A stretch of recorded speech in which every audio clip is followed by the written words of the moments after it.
would say like I think two things are pretty clear at this point. I think one is that there have been classified there have been classified there that when stealth fighters and bombers were being developed, that whole program was like incredibly highly classified. And so if they were going to do test flights on something like that, they were going to have to like do anything they could to prevent people from realizing what was actually happening.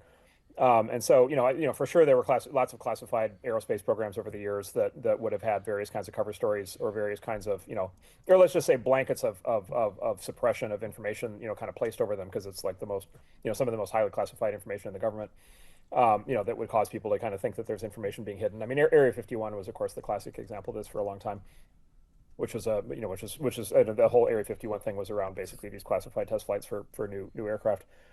And then at least, there are suggestions. I don't know if this has been validated, but there are suggestions that at different points in time, the government might have put out UFO stories as basically as an actual overt cover story.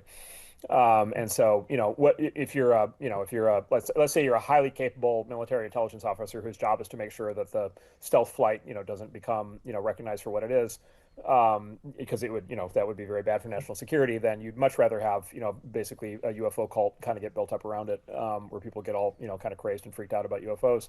By the way, for two reasons. One is to give people a story to believe that's not that you have some new breakthrough military technology, but the other thing is and this is actually maybe the serious observation.